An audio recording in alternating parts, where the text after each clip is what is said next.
Assalamualaikum warahmatullahi wabarakatuh. Perkenalkan, nama saya Resa Herdiani Rifin dari Fakultas Ekonomi dan Bisnis Prodi Manajemen, nomor induk mahasiswa C1B020004 dari ruang 3. Di sini saya akan mempresentasikan hasil PowerPoint yang telah saya buat dengan judul Akuntansi dan Lingkungannya. Sebelum kita memasuki yang lebih jauh, di sini saya akan membahas apa itu definisi akuntansi.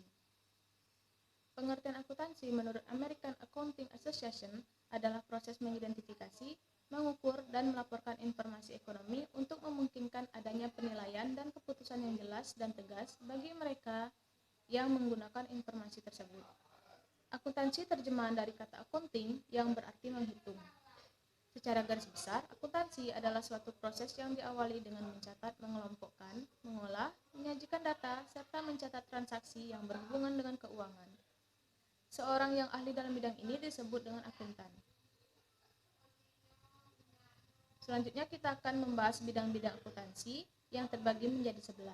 Yang pertama ada akuntansi keuangan, meliputi kegiatan pencatatan transaksi, penyusunan laporan-laporan periodik yang sesuai dengan standar akuntansi keuangan. Yang kedua, ada auditing.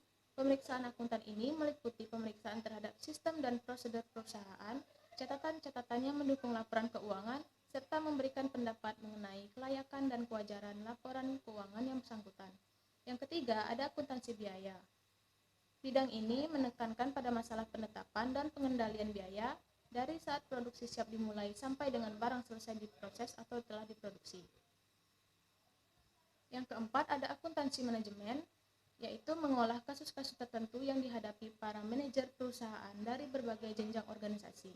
Yang kelima ada akuntansi pajak. Bidang ini yang mencakup penyusunan surat pemberitahuan pajak, mempertimbangkan konsekuensi perpajakan dari transaksi usaha yang direncanakan.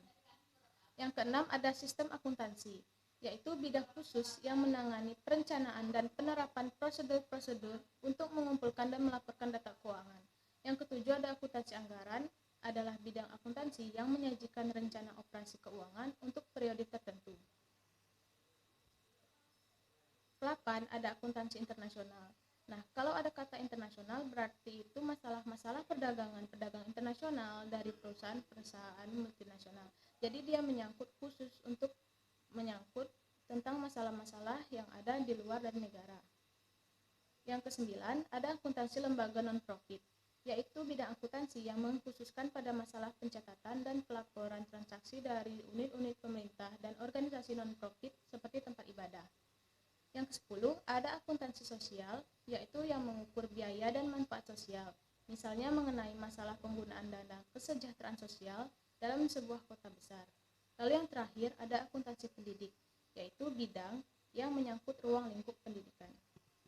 Selanjutnya, kita akan membahas tentang pemakai informasi akuntansi. Pemakai ini terbagi menjadi dua. Yang pertama, pihak intern atau pimpinan perusahaan. Yang kedua, pihak ekstern perusahaan atau bagian luarnya. Pihak intern ini digunakan untuk menyusun perencanaan dan pengawasan terhadap operasional perusahaan atau jalannya perusahaan, mengevaluasi kemajuan yang dicapai dalam usaha mencapai tujuan, dan melakukan tindakan koreksi yang diperlukan. Lalu saya akan menjelaskan pihak ekstern perusahaan yang terbagi menjadi beberapa bagian. Di antaranya, pertama ada seorang investor atau calon investor. Yang kedua ada karyawan. Karyawan ini mewakili mereka membutuhkan informasi akuntansi untuk mengetahui stabilitas dan profitabilitas perusahaan. Lalu yang ketiga ada pemberi pinjaman bank. Keempat, ada pemasok atau kreditur lainnya.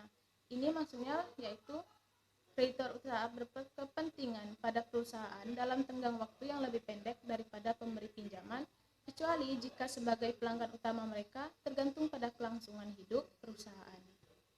Yang kelima ada pelanggan, lalu seterusnya yang keenam ada pemerintah, 7 masyarakat.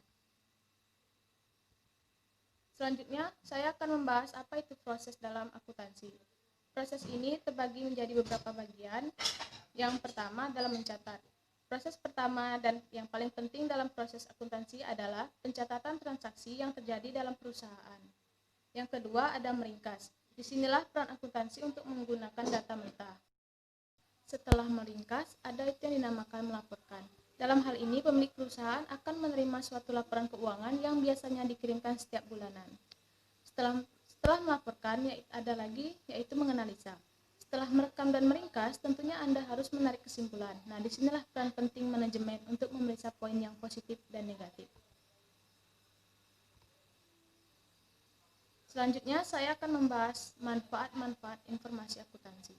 Informasi akuntansi digunakan oleh berbagai pengguna dengan masing-masing kepentingannya, antara lain, pertama, pemilik dan calon pemilik. Memerlukan informasi untuk mengetahui hak-haknya yang akan diperoleh dari hasil operasi perusahaan, dan dengan demikian dia dapat juga memutuskan untuk menambah modal yang ditanamkan atau menariknya. Yang kedua ada kreditor.